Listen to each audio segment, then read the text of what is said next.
Good evening, members. Thank you for your attendance this evening. Introduction, my name is Councillor Mark Evans and I'll be chairing this meeting, and welcome to our two members of the public. Just to remind you that this meeting is being recorded, and by your presence here you consent to that process. And just to remind you, of course, that anything you say will immediately be available in the public domain. So that's me introduced. On my right is Councillor Bob Cope, Vice Chairman. to my left. Ardip Sharma, I'm the Planning Solicitor to the Council. Helen Benbow, Development Management Team Manager. Kelly Harris, Lead Planning Manager. Okay, thank you. Okay, item 1 is minutes, and this is to approve the minutes of the Planning Committee on the 27th of February 2024. If you're present at the meeting and deem those minutes a true and correct record of what took place, will you please signify? Are there any objections to those minutes? Okay, so the minutes are approved and I will sign them, thank you. Item 2, apologies.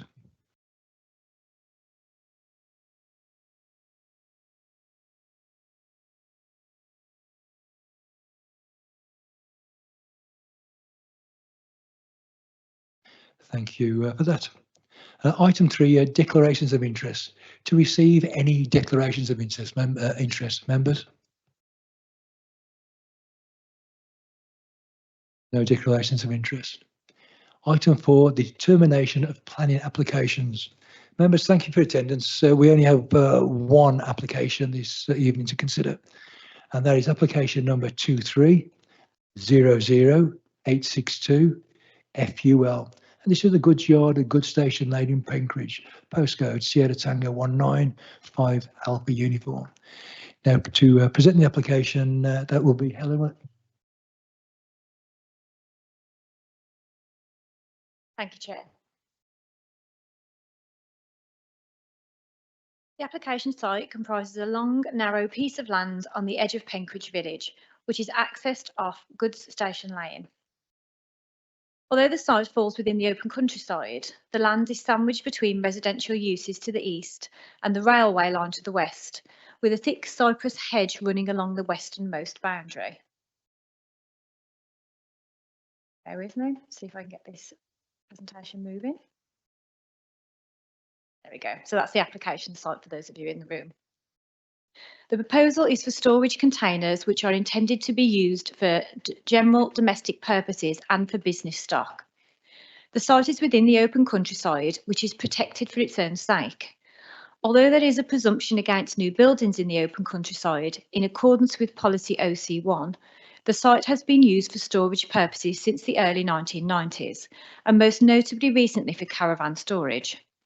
Consequently, whilst the proposal would continue the long-standing storage use, the proposal is technically contrary to policy OC1. However, taking into account the historic use of the site, the low height of the containers at 2.26 metres, the dark colour and the screening from the wider view, is considered to be no material harm to the character and appearance of the landscape as a result of the development. So the plan in front of you shows the area noted in yellow, which would be subject to the location of the containers. Neighbouring occupiers have raised concerns regarding the storage of hazardous materials, noise and disturbance. Consequently, you will note there is a number of conditions that are recommended, including restrictions on operational hours, as requested by the Environmental Health Officer. The applicant has also confirmed that there will be no hazardous substances stored within the containers. There is considered to be ample space on site for parking of vehicles for the use of the containers, and County Highways officers have raised no concerns in respect to highway safety. Subject to the conditions that are proposed, there would be no material harm to neighbouring amenity, and there would be no adverse impact on the street scene, as the containers are set well back from the highway. The site is also well screened from the wider landscape. The development also raises no material concerns with regard to parking or highway safety. So in terms of the photographs that I will go through now, this will give you an indication of the design and scale of the containers proposed. and an image of the containers, some of which are existing on site. So this shows you a view of the gated site entrance, one with the gates closed and open back out onto the road. So it's a view of the entrance from inside the site, and then this one shows partly the existing containers. This is the boundary with the houses in Nursery Drive, which are the neighbouring properties closest to the proposed container storage, and a view from the northern side looking past the existing caravan storage. The properties you can see there on the left-hand side are again in Nursery Drive. So two more shots of the existing hedge, that's along the railway line side of the site, and then the existing storage of motorhomes and caravans there on the left. And the final slide, which is a view from Goods Station Lane towards the application site and the flank wall of two cottages within access of the Goods Station Lane access. So the proposal is considered compliant with both national and local planning policy and all associated guidance. Approval is therefore recommended. Thank you, Chair. Thank you, Ellen. We have two speakers. Speaking against the application is Mrs. Jane Johnston. Mrs. Johnston.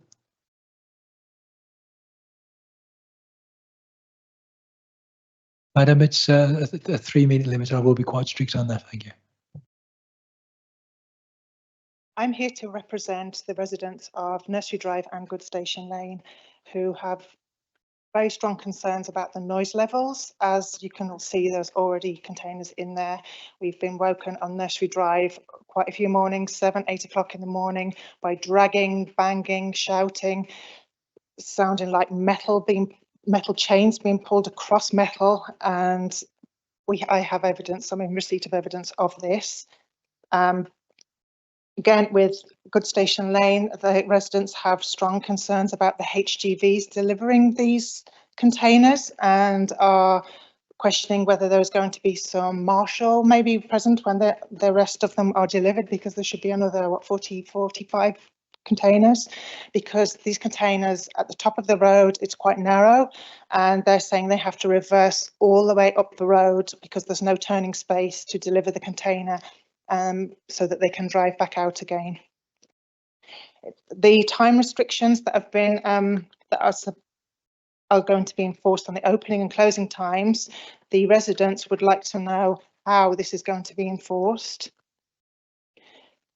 As the site is quite narrow and it showed parking spaces at the front there, I have evidence of when somebody is accessing a container, as there's already 13 there and people have sent proof, nobody can get past. So if somebody's wishing to access one of the other containers that are in there, are they going to have to park up at the start of it? But like they say, another reference in here is to trains going past and the noise in the train. When a train passes, it's 5-6 seconds of noise. We're experiencing 15 minutes to half an hour of dragging and shouting and banging. And containers are not quiet when the doors are closed. As you say, that this has happened quite a few times from the 15 that are on site. So there's quite a lot of concerns about there being 58 to 60 containers. Thank you. Yeah, thank you very much for that presentation. Speaking for the application is Mrs. Camille Goodlakey.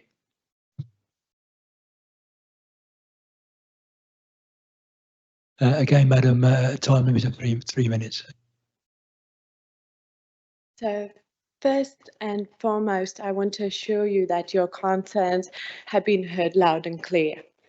Repetitive concerns that I would like to answer: installation of containers without planning permission.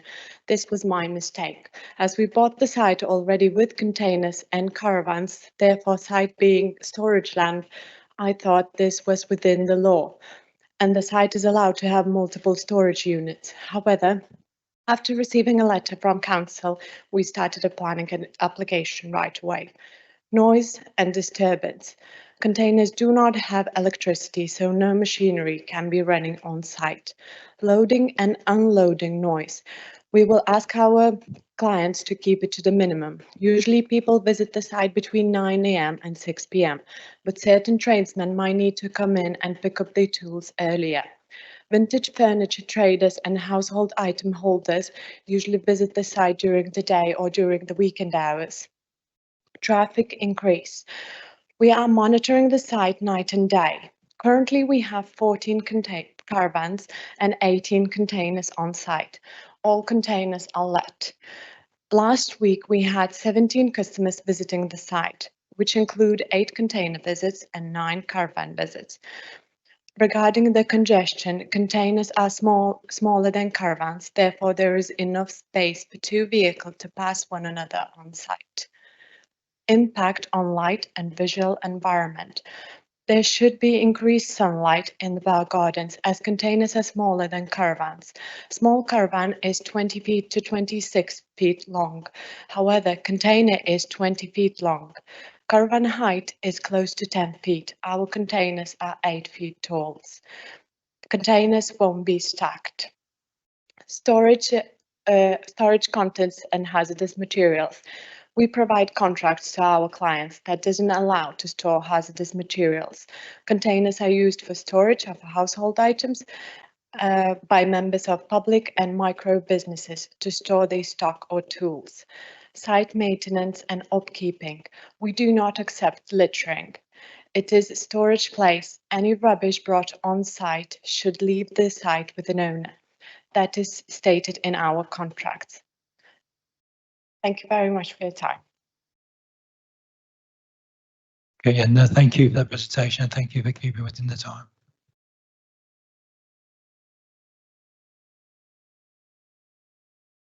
Okay, members, so you've heard a speaker for and a speaker against. Board member, Councillor Sam Harper-Wallis, have you got any observations or comments? Yeah, I've got a few comments. How many more containers are left to be put on? So there's 18 on, so that leaves how many more to be installed? Sorry.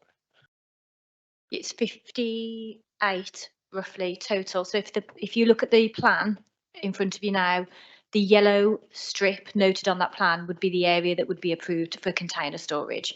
So it's in line with the existing area for caravan storage. So given the comments made by the amount of visits that would be on just the 18 over a week, if you extrapolated that out to the amount that would be on there, that's 130 site visits a week. And those metal doors need to be opening and closing. I think that is, I think the argument that is being made to approve is that there are train noises, and those train noises, as the resident mentioned, are only 5-10 seconds coming past. This would be quite a lot of noise, really. 130 visits. I think there's a real impact to the residents' right to quiet and peace, to be honest.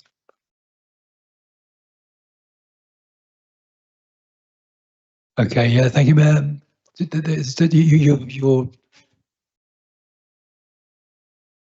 Okay, you've had your opportunity to speak. It's between the members there, sorry. Okay, members, so we've heard comments there from Councillor Harper-Wallis. Members, I'll throw it over to yourself now. Comments, observations or questions? Councillor Reid. Thank you, Mr. Chairman. I just wanted to be sure about the vehicles reversing. Is that what they have to do to get out of the yard? They can drive in, but they go reverse the whole of that length. There's no turning.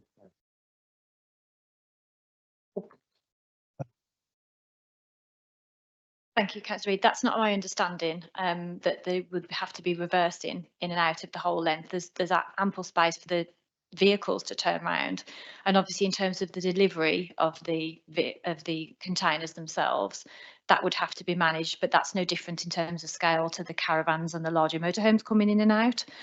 County Highways have reviewed it in full and have got no concerns with the development. Thank you, Chair. Thank you, Ellen. Councillor Reid, do you want to come back on that? There's just the other one about noise, but we've got limitations on the hours that they can operate. So that should be taking care of the concerns that the neighbours have got. Yes, thank you. Environmental health team have been consulted on the application and have been reviewing the details as they've been unfolding. They have no concerns with regard to noise and the particular use given the backdrop of the existing train noise and the established use, which we must be mindful of.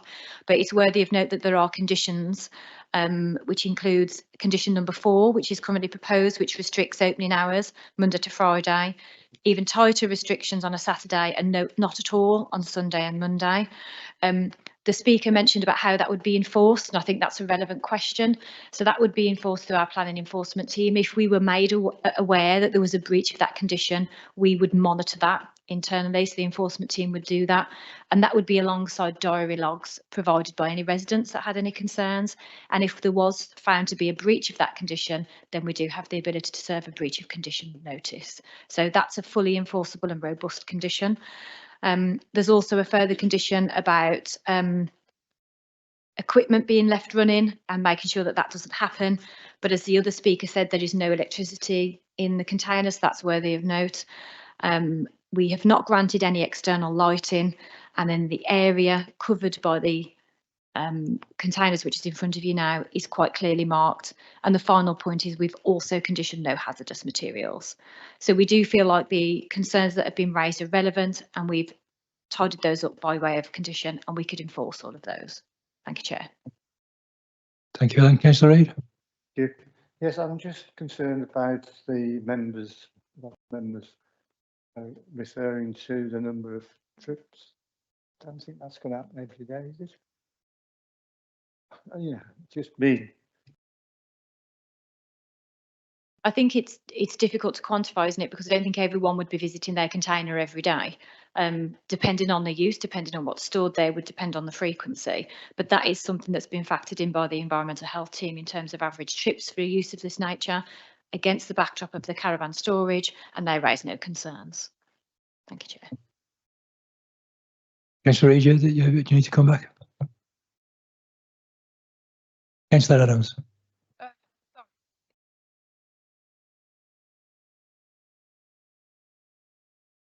think figures were maybe some were 1 week.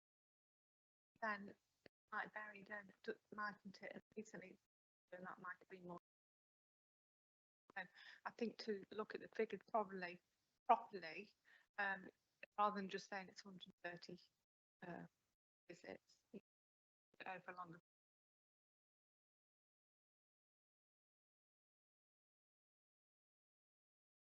Thanks for those observations. You need to come back on that, Helen. Yeah, it's a really fair point, and I think it's fair to say when our consultees review any proposals, that would be done over a longer period of time, because it is going to peak and trough depending on the nature of the use and the time of the year. So yeah, I'd agree with that. Thank you, Chair. Councillor Adams, you need to come back at all? Okay. Councillor Hopwothers. Just referring back to my comment around 130 visits a week, that was based on the applicant's initial visitations of, they've got 18 and they have 8 visits a day. So you do that maths on that, that extrapolates up. It's about 18 visits a day once all the containers are in place. I don't think also as well, those containers at the very top, I don't know how a car can reverse round and turn around in that position at the very top there. So I think looking at the pictures, if we could get the pictures up again, it would be, they're like the container. That's a good picture first. The containers are quite wide anyway. They're what, like 2, if we could just go back to the dimensions of the container, you know, they're 6 meters wide. And then if we go back to where they're going to be positioned, I think, thank you, sorry. The further back shot where the current caravans are, yeah. So for members' benefit, it narrows as it goes up to the top, and they're going to be installing containers all the way at the end. So there's going to be at least some reversing and maybe some congestion, which is another concern that I've got around this application. Okay, yeah, thank you. Ellen, any observations on that? Just to say that obviously I can only repeat that County Highways have reviewed it in full and made an assessment based on the existing use and the proposed use and raised no concerns. In terms of that would be highway safety with regard to access to the site and manoeuvrability within the site. That's part of the remit that they would assess. Thank you, Chair. Councillor Boyd. Okay, you need to come back. Members, Councillor Lasky.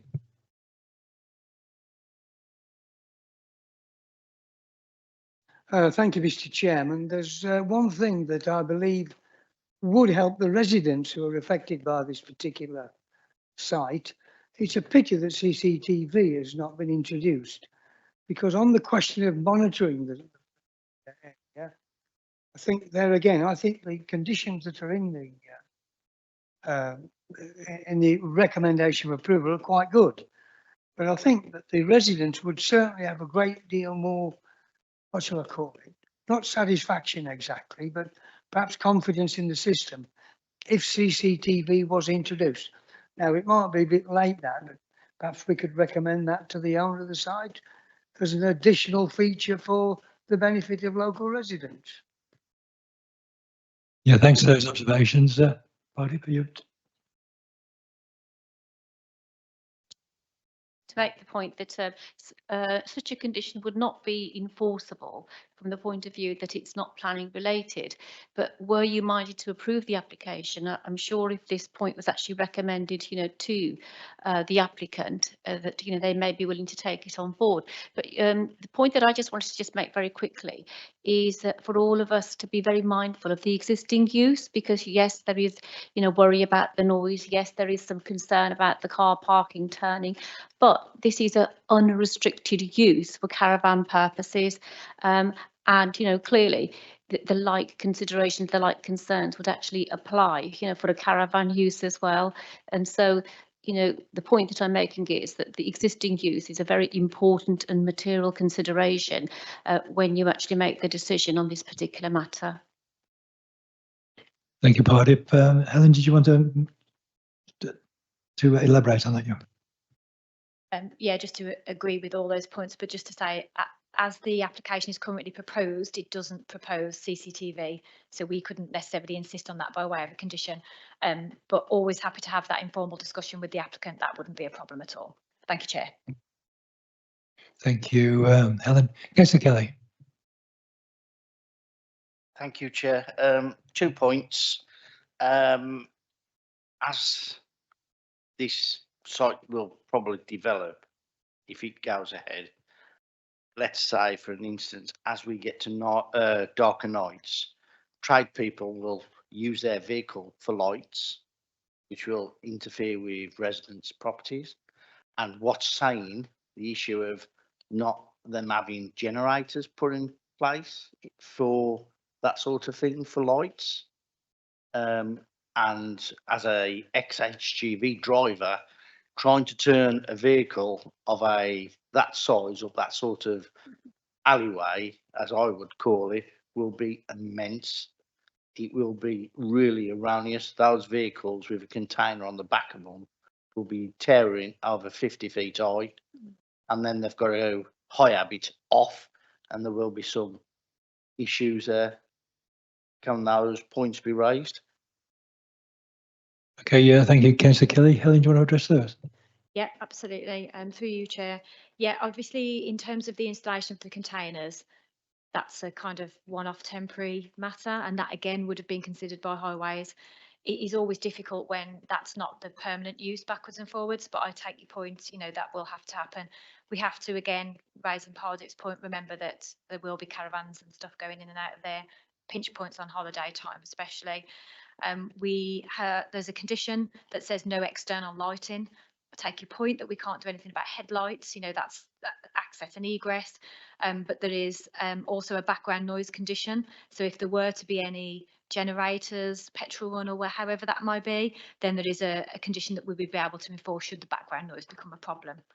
But there is a condition, to be clear, that there should be no external lighting, and any external lighting may be subject to further planning consent. Thank you, Chair. Councillor Kelly, you want to come back on that?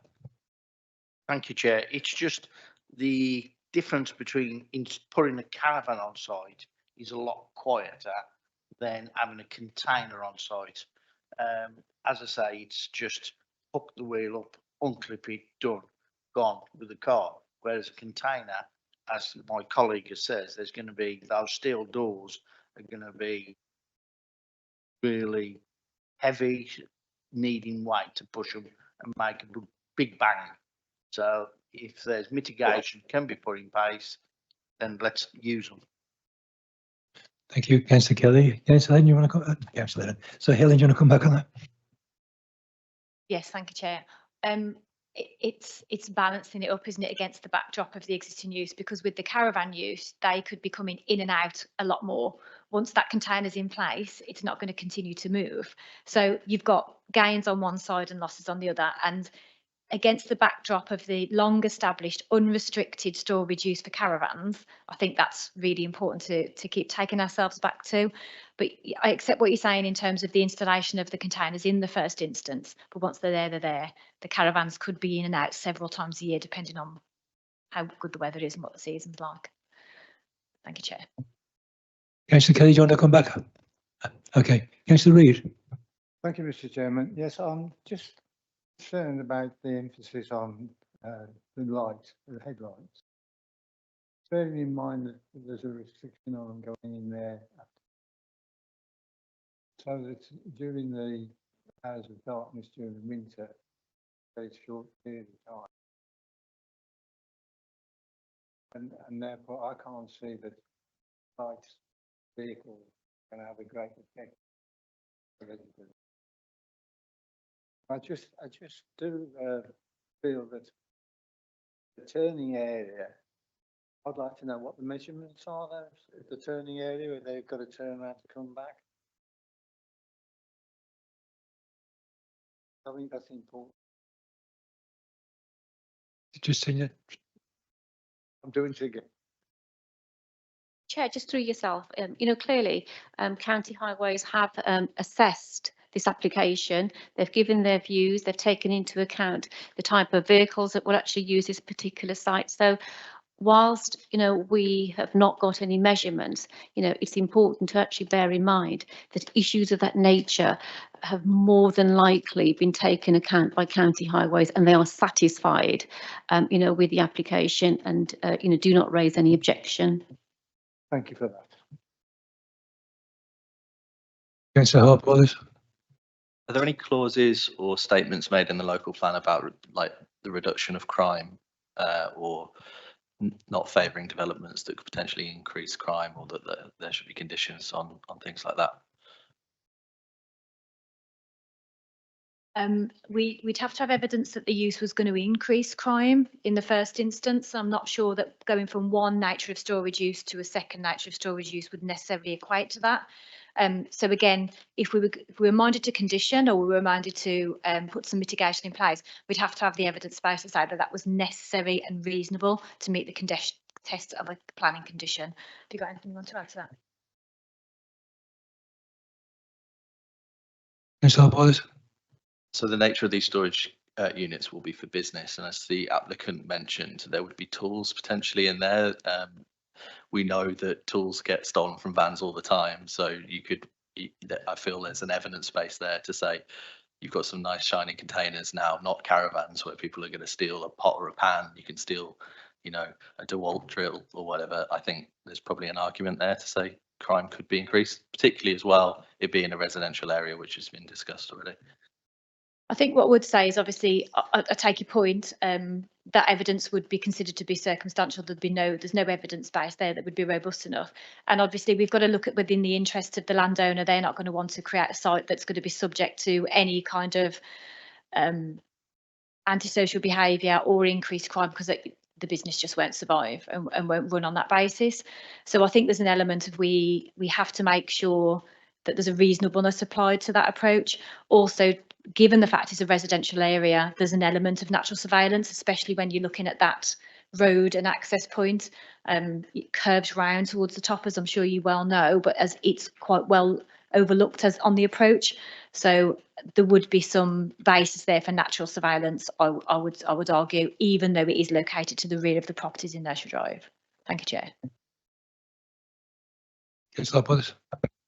We mentioned we can't put any conditions for like CCTV, but can we put conditions around access and having proper fences, because I think at the moment you could just freely walk onto that outside of the hours stipulated. So I'd be very interested to understand how the applicant would stop people having access, given the current access is there. So is that what?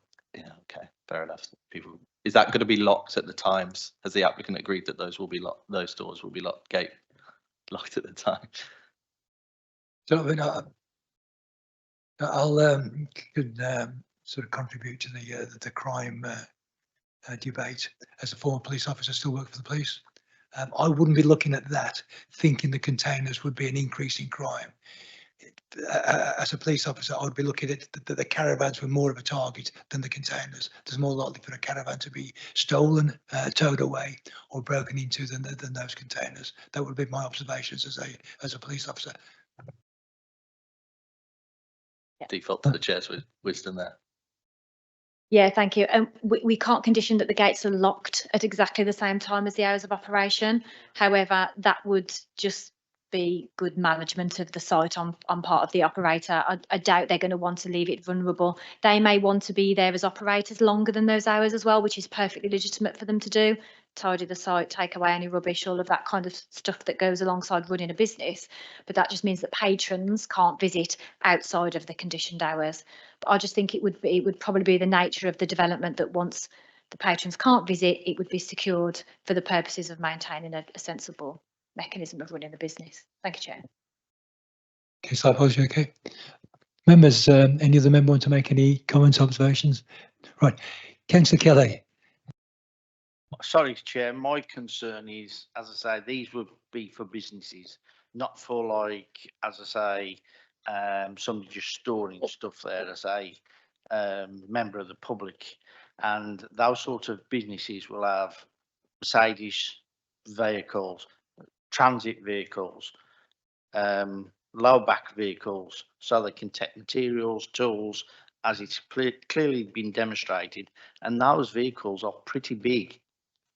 And to say that two vehicles of that size could pass on that road is very, very hard to determine, really. Okay, thanks for those observations. Do you want to come back on that, Helen? Just to be clear, it's not just businesses that could use it, it's domestic purposes as well. So we're not saying it's purely just for business purposes. It could be, and I'm sure some of them are and will be, but it is for domestic purposes as well as. And again, County Highways have reviewed it and they've made the assessment. It would be remiss of me to try and say any more than that, other than the fact that it's been reviewed by their professional body. Thank you. Okay, I saw some other hands up. Councillor Steele. Thank you, Chairman. To me, there's a major difference, fundamental difference between the storage of a caravan. That caravan is probably stored over most of the winter, so it's not going to be many visitors to the caravan. But in the words of the proposal, the units are expected to be rented by various occupiers, but the total number of renters is predicted to amount to around 50. The site is proposed to operate, etc., etc. And the containers are going to be expected to be used for general domestic purposes, household items, and business stock, such as plumbers, tools, furniture, etc. And the applicant has confirmed that no hazardous stock would be stored at the site. Well, if you've got, I don't know, 20 or 30 small businessmen, plumbers, or they're going to visit that site every day, probably, to get stock for stuff they need that day. Whereas if they were storing a caravan there, they wouldn't be going there every day to the caravan. So I think that's to say it's already been used as the existing use, I don't think is a fair comparison. If the site was like rented to one or two main businesses, again, they wouldn't be going in every container. But because it's going to have up to 50, predicted to be 50 separate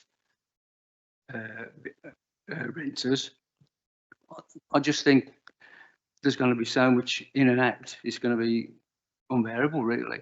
And I have worked on sites where storage containers are used, And I tell you what, you can't shut those doors quietly. You have to slam them.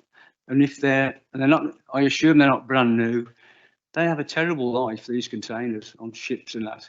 You have to kick them, slam them. Nothing's in line anymore. I just know. I wouldn't want them behind me, put it that way. And as for no hazardous stock, who's going to check that? Can you trust? You can't trust small business people not to store something in there that shouldn't be there. So my fundamental point is there's such a major difference between the storage of caravans and the storage of everyday stock. And that's my view, really. Okay, Councillor Steele, thanks for those observations. The first part was to do with the noise. You're raising issues about the noise with the amount of visitors. Is that what you're saying? Well, practical. I've tried. Sometimes I've tried to open containers and shutting them. So you have to slam them just to get the bolts across. It really is a noisy business. Okay, I'm just a little bit uncomfortable with your comment. You can't trust small business people, so just be mindful of that comment, Councillor Steele. Thank you. Councillor Reid. Hazardous vehicle or a vehicle carrying hazardous material has to have a sign on it, so that anything that was delivered there with any hazardous subject be noticed. Both the operator will look after their side and the general public, and I'm sure they'll be telling. The other issue is that Councillor Steele's remarks about the traffic can't go against that. The highways. Highways, we know how highways works as far as we're concerned sitting here. If they say there's no problem, we can't use that as a reason going against the recommendation. And I think, you know, sure Councillor Steele knows that. Yeah, thank you for those observations. I did press Councillor Steele on that, and he did say he was more concerned about the noise than the traffic. Councillor Steele. Just on highways, I don't think there's. I think we'd all agree that we're not overconfident on their assessment of situations. And I think this is probably a case in point. There's one other thing. What's to stop a business person bringing something back to the site and working on it, you know, in the daylight? If they've got an awkward job to do, and drilling, even welding, there's no, I can't see that there's any way of checking that doesn't happen. Thank you, Councillor Steele. Helen, you want to come back on that? There's a condition proposed about background noise. If they were using things like generators, then that would be there. But what we're proving here is the use of storage, not manufacturing or working on a site. And I would have thought that not only would that be caught by the planning use, so would be enforceable if the containers were turning into small business pods, for example. I think, is that what you're getting at? And also the contractual obligations from the provider in order to make sure that it's storage use only, because otherwise it's not in compliance with the planning permission. Thank you, Chair. Councillor Steele. Okay. Okay, members, any other member want to make any comments, observations, or ask any questions? Any member wish to debate this matter any further? Okay, thank you, members. Then we'll move to vote, and we're going to vote. Councillor Hart-Willis. I thought there was a final, where I could say my final comments as ward member. That'd be. Oh, yeah, sorry, you go on. Yeah, so I think, yeah, the arguments that were made are fair, and I think the main ones that are made in favour of this are that there's a presumption that there's a long-standing use of caravan storage, but as Councillor Steele has suggested, I actually think that's a really good example how they are different, that people are going to be regularly using them as caravan storage is just done over the winter months, and then during the holiday periods people come and get them, I imagine. So I think the argument to say that the usage is the same, I don't think is there. And in terms of the noise, I've heard the noise from the existing ones from a resident who's provided me recordings. You have to take my word on it. It is very loud. And given the evidence, again, of Councillor Steele saying that they aren't quiet to close, I think there's enough here to reject this application, in my opinion. So you're making a proposal, are you, to reject it? Yeah, so your proposal is to reject the application on with what reason, on what grounds? The adverse impact to residents' peace, and also the site is change of use. So I don't know how that would be worded in a legally planning way, but I think there's a change of use with the. Okay, just bear with me. I'll just have a word with Paddy.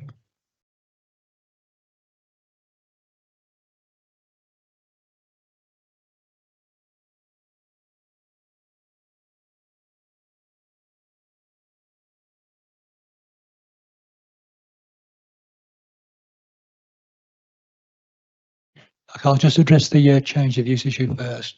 In planning terms, that this is not a change of use issue. Okay. I'm just going to have a look at the impacts of residents and your citing noise. That's the main concern.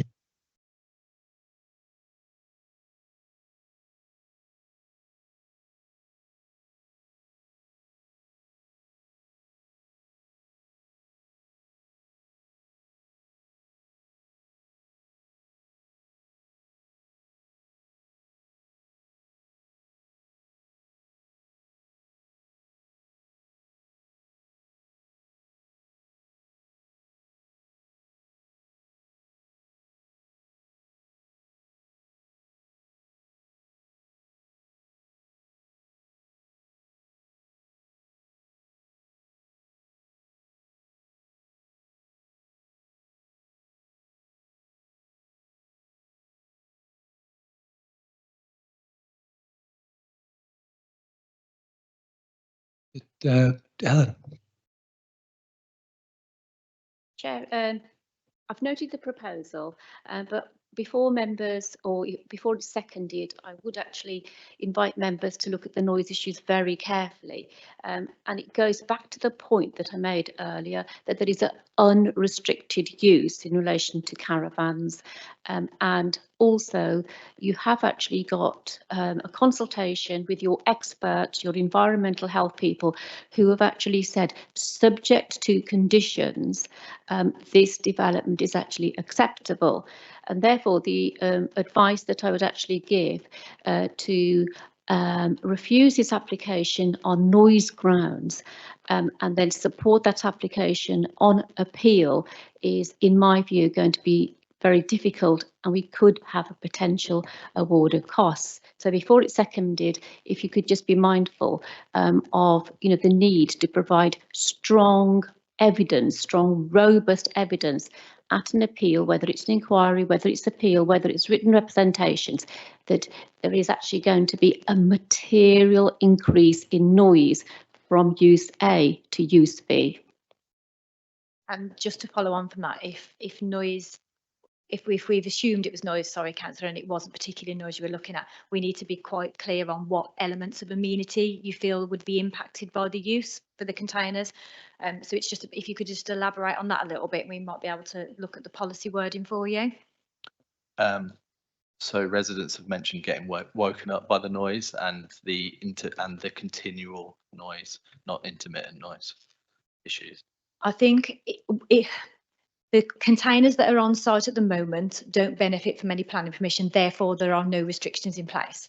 Should the planning permission be granted this evening, the conditions bite instantly. So we have a restriction that's in place from 8 AM. So that is considered to be a reasonable time for a use of storage to be implemented in that case. So again, back to the noise point, because we've got the condition, I would wholly agree.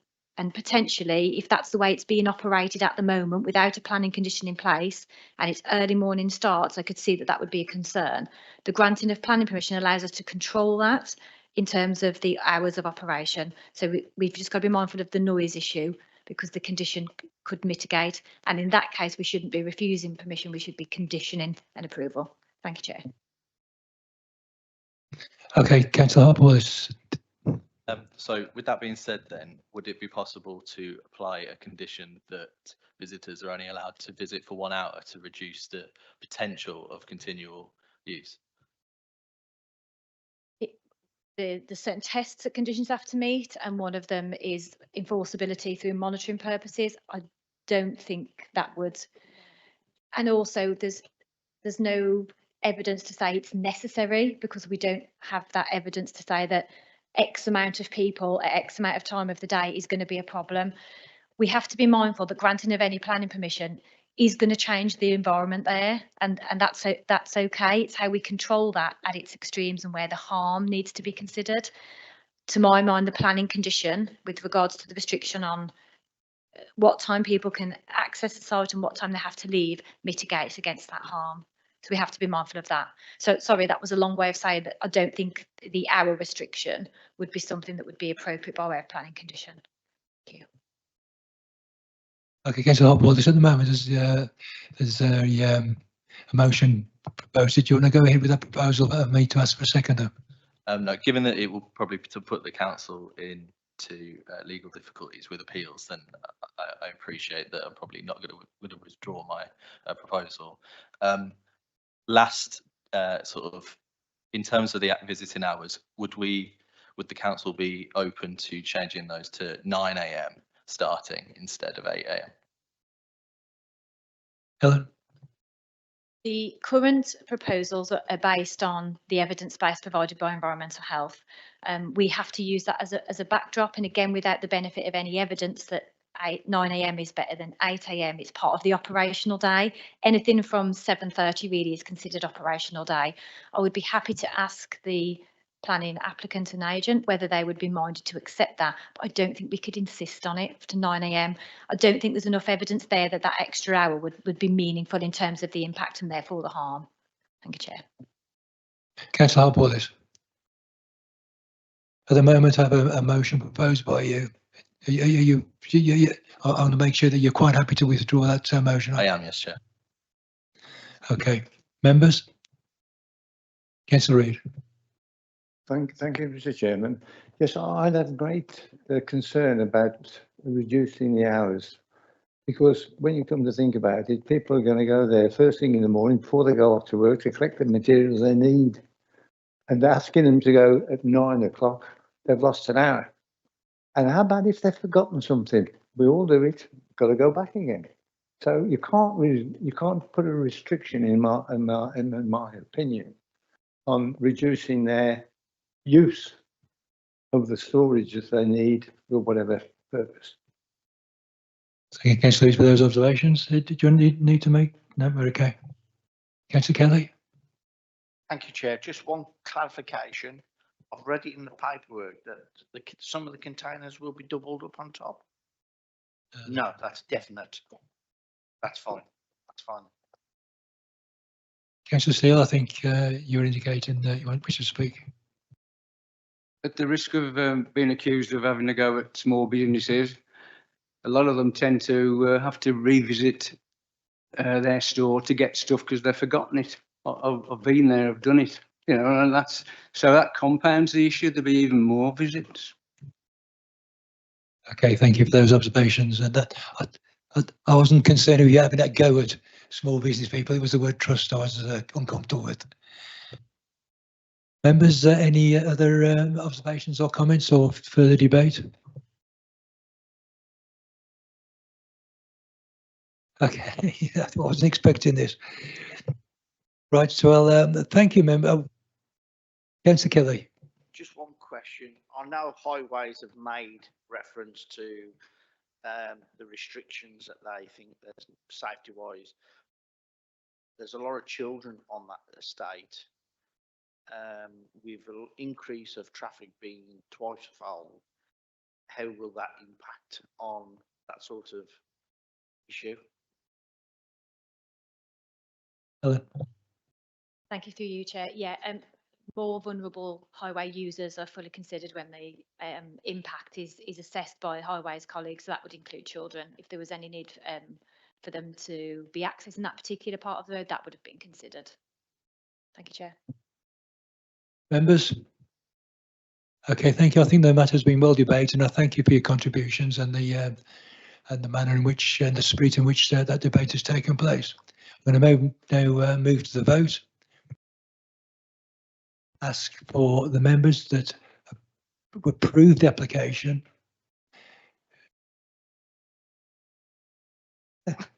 I thought you wanted to say something. Approve the application with the conditions, and then to please to signify. So this is to approve the application with conditions. Members.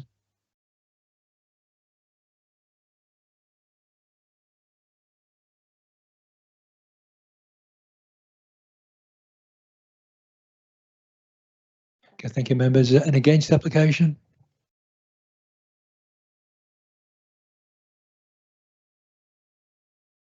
Abstentions?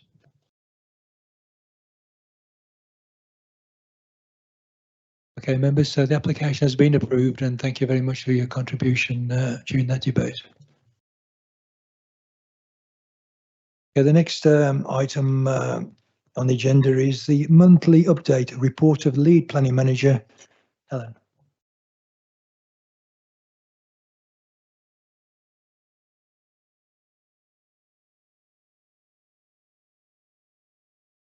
Thank you, Chair. Just a few updates for members today, won't take too long. So just to say that within the last month within the service, we have made really good progress with our new workflow system, starting to add a lot of automation into the system now, and it is freeing up officer time. So hopefully we'll all start to see the benefits from that shortly.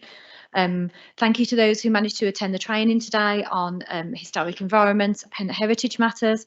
We're proposing a further training session in June, which will be on trees and arboriculture. So that will be Gavin coming to do a specific session for you. If you've got any specific topics you'd like covered, not only as part of that session for trees and arboriculture or anything else, please do raise them with me and I'll happily get those scheduled for you. In terms of planning statistics, we're still very busy, but managing to get through the caseload. We're now finding ourselves in a fully staffed position as well, which is always beneficial, and booking the trends in the area. 2 points to consider. We have submitted the representations on the changes to permitted development rights to DLUC, so thanks to those members who provided me with some comments on that. Tomorrow you will be receiving a further update on the accelerated planning system currently proposed by DLUC. Please do have a read of that, because if that was to be implemented, there are some implications, so any feedback would be welcome. And just to say that the digital improvement grant, which we were awarded, we were successful in being taking a bid forward for £100,000 outcomes and are ongoing, and we will update you in due course. So the appeals that we've got to go over this evening. The first one relates to Rosemeadow, which is a Gypsy Traveller site. I haven't attempted to summarise that. It's very detailed and considered. So any further questions, I'll be happy to take those after this session. We then had various applications for applications to develop, only one of which I would like to raise, which was Treetops, which those members who were on the planning committee at the time will remember, which was a lively debate at the time about the location of a particular property within a village. That application was allowed on appeal, and it's just really to flag with members the subjectivity about a location with or within a not or within a village. Interesting read if you haven't had the opportunity to do that one. So that's Treetops, School Lane, Coven. Other to that, Chair, that's it from me in terms of update. Thank you very much. Okay, members, you've heard the update there. Any questions for Helen?